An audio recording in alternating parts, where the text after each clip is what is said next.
मेरी कमर, ये बीच रास्ते में बर्तन किसने रख दिए? कितनी बार कहा है बच्चों से कि जहाँ की चीज जहाँ से उठाओ वहीं रख दो, लेकिन ये है कि सुनते नहीं।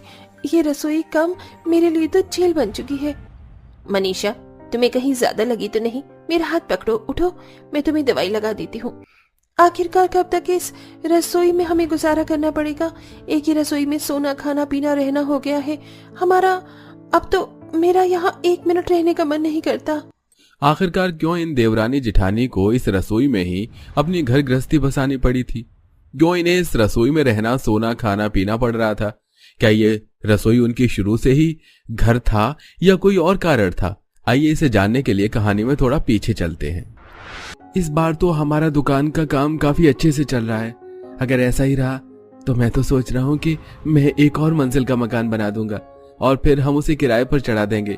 दुकान से पैसे आते रहेंगे और घर के भी पैसे आते रहेंगे। मैं भी कुछ ऐसे ही सोच रहा था। चलो अब चलते हैं, हमें दुकान खोलने में देरी हो जाएगी। सुनील, अमन दोनों भाइयों ने कुछ समय पहले ही एक मार्केट में अपनी छोटी सी कपड़ों की दुकान खोली थी। इस दुकान से उनका काफी अच्छी तरीके से गुजारा चल रहा था। हर दिन की तरह दोनों भाई दुकान पर ग्राहकों को कपड़े दिखा रहे थे कि तभी वहां पुलिस आती है। इंस्पेक्टर साहब, आप आइए आइए, बताइए किसके लिए कपड़े दिखाऊं? बीवी के लिए कि बेटी के लिए? हम यहाँ कपड़े देखने के लिए नहीं आए हैं। आपकी दुकान जिस जमीन पर बनी है वो जमीन इल्लीगल है, इसलिए हमें आपकी दुकान सील करनी होगी। आप ये क्या कह रहे हैं? ये जमीन तो हमने कुछ वक्त पहले ही ली थी। आपने जमीन लेने से पहले इस जगह का वेरिफिकेशन करवाया था? नहीं करवाई ना? अब तो आप सीधा कोर्ट में ही जाइएगा। पुलिस वाले की बात सुनकर दोनों भाई काफी परेशान हो जाते हैं। पुलिस दुकान को सील करके चली जाती है। वहीं दोनों भाई घर आकर सारी बात सभी को बताते हैं, जिससे सभी घर वाले काफी ज्यादा परेशान हो जाते हैं। अब तुम लोग क्या करोगे? सारे पैसे तो तुमने जमीन खरीदने और दुकान को खोलने में लगा दिए। हमने एक वकील से बात की है, उसने कहा है कि वो कोर्ट के थ्रू हमें हमारी जमीन वापस दिलवा सकता है। दोनों भाई बचे कुचे पैसे से केस लड़ने की तैयारी शुरू कर देते हैं, लेकिन ये केस इतना आसान नहीं था, जिसके चलते धीरे धीरे इस केस में उनकी सारी जमा पूंजी खत्म हो रही थी। पैसे का इंतजाम कहाँ से करें? अब मेरे दिमाग में तो बस एक ही चीज चल रही है कि हम अपना घर किराए पर दे देते हैं और जो पैसे आएंगे उससे केस लड़ेंगे। ये क्या? आप लोग ये क्या कर रहे हैं? अगर हमने अपना घर किराए पर दे दिया तो हम लोग कहाँ रहेंगे? बाहर आंगन में? अरे, हम पूरा घर किराए पर नहीं देंगे। हमारे घर में 2 कमरे, 1 हॉल है, इसे ही हम किराए पर चढ़ा देंगे। रसोई घर तो बाहर की तरफ बना हुआ है ना, उसे हम रहने देंगे। जब तक हम केस नहीं जीत जाते तब तक हम उस रसोई घर में ही रह लेंगे। हमारी रसोई घर वैसे भी ठीक ठाक है, तो हमें वहां रहने में ज्यादा दिक्कत नहीं आएगी।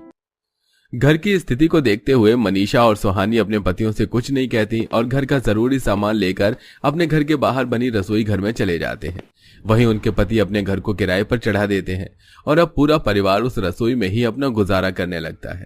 पहले तो ये रसोई कितनी बड़ी लगती थी, लेकिन अब हम सब के आ जाने से ये रसोई कितनी छोटी लग रही है। मेरा तो दम घुट रहा है। हम लोग मंदिर जा रहे हैं, अब शाम को ही आएंगे। तुम लोग खाना बना कर रखना।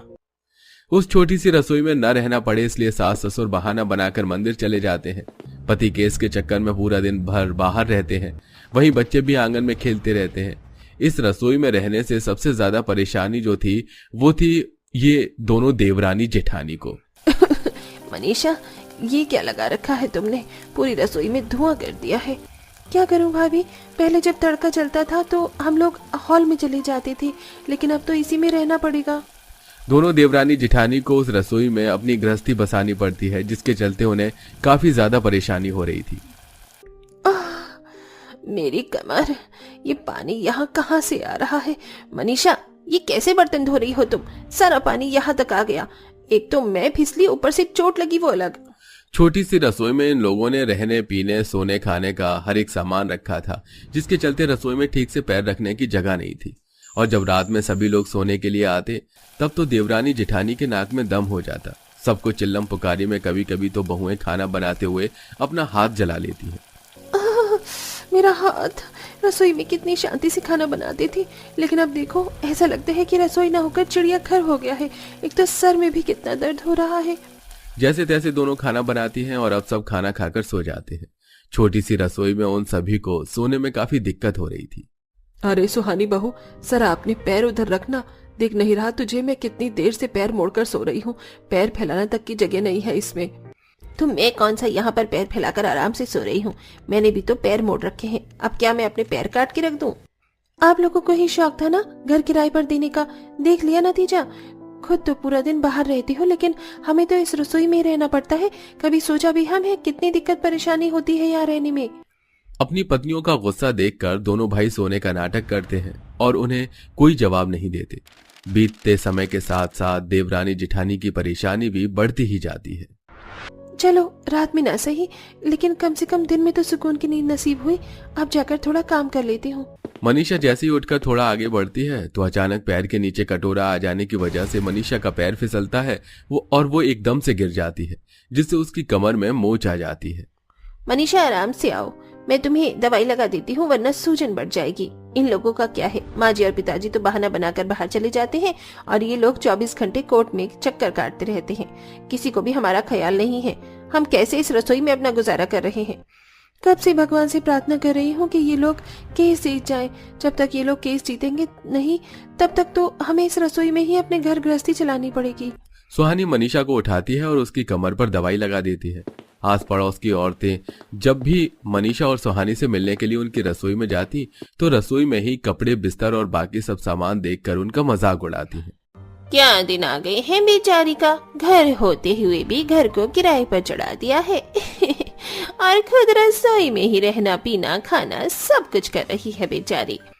ऐसे ही कुछ समय और गुजर जाता है, लेकिन इन दोनों देवरानी जेठानी की रसोई को लेकर परेशानी खत्म नहीं होती। पर शायद भगवान ने उनकी सुन ली थी और अमन का केस अब धीरे धीरे उनके हाथ में आने लगा था और आखिरकार दोनों भाई उस जमीन के केस को जीत जाते हैं, जिसके चलते वो जमीन तो सरकार के अंडर जाती है, लेकिन भाइयों ने जितने पैसों में उस जमीन को खरीदा था वो सारे पैसे उन्हें वापस मिल जाते हैं।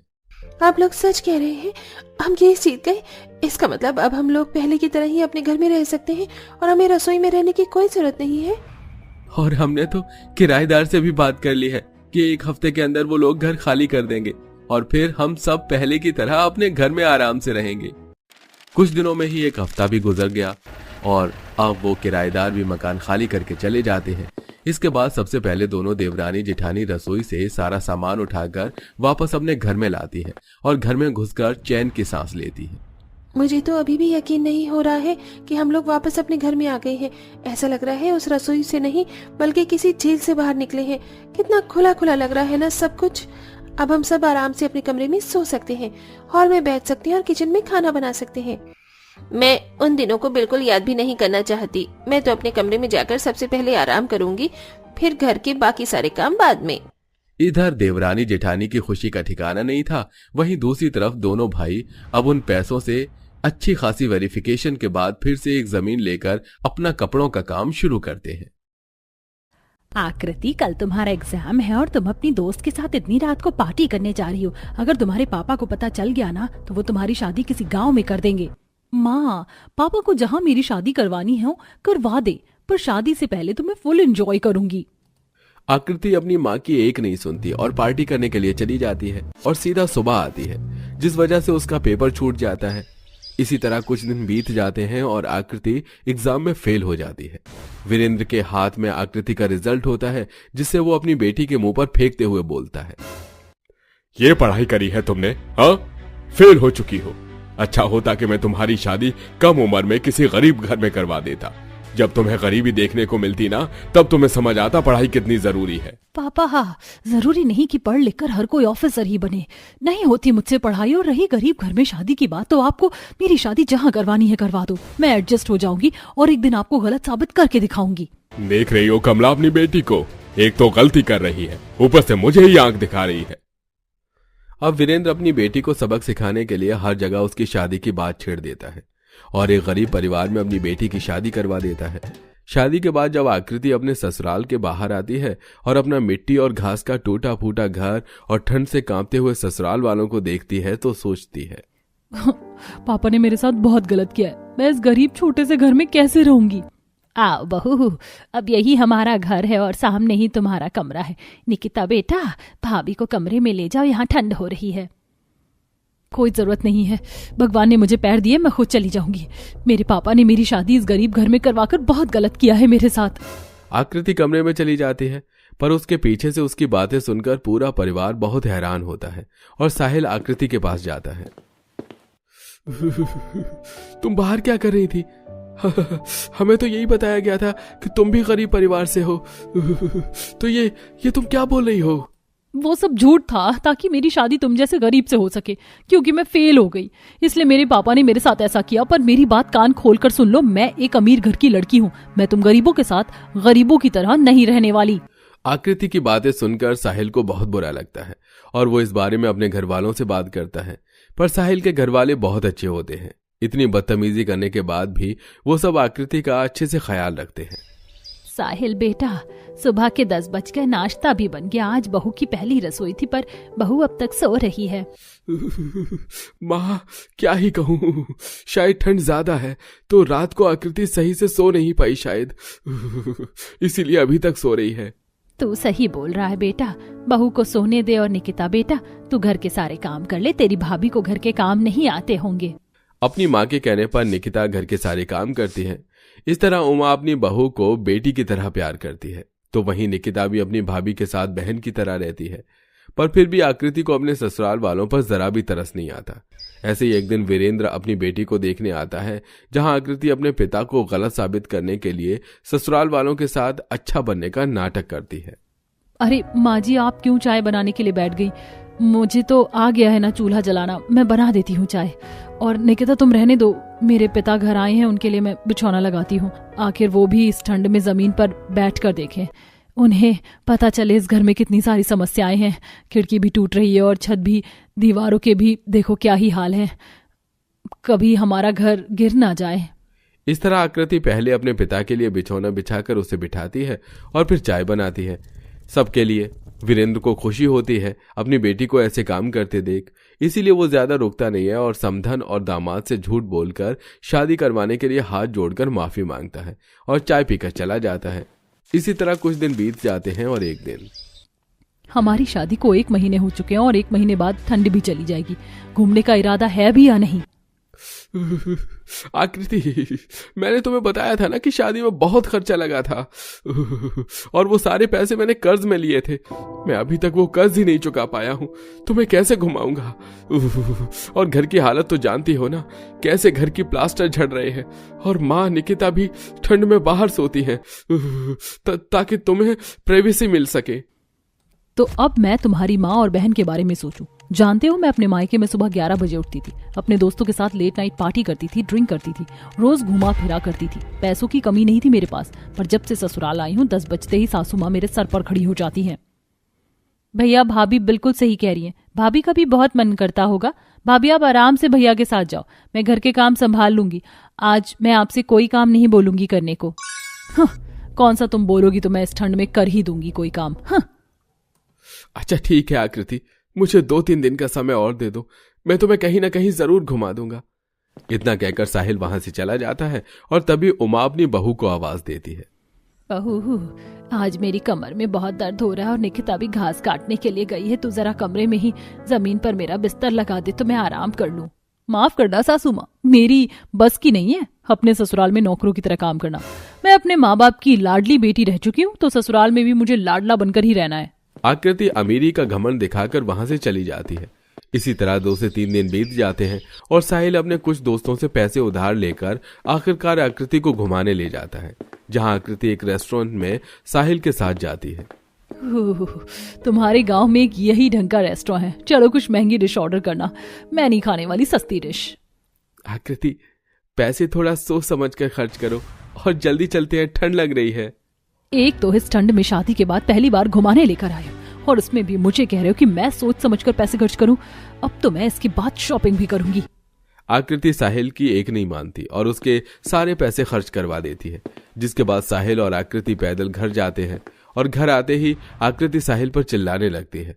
अब इसी तरह कुछ दिन बीत जाते हैं और एक दिन, अरे साहिल भाई, तुम तो पैसे लेकर भूल ही जाते हो, बेशर्मी की भी हद होती है। अमीर घर की बेटी उठाकर घर ले आए पर कर्ज लेना नहीं छोड़ा। अब क्या खाने पीने के लिए भी कर्ज लोगे? अगर तुमने आज मेरे पैसे नहीं दिए तो मैं तुम्हारे पूरे परिवार की इज्जत रोड पर ला दूंगा। बेटा थोड़ा आराम से बोलो।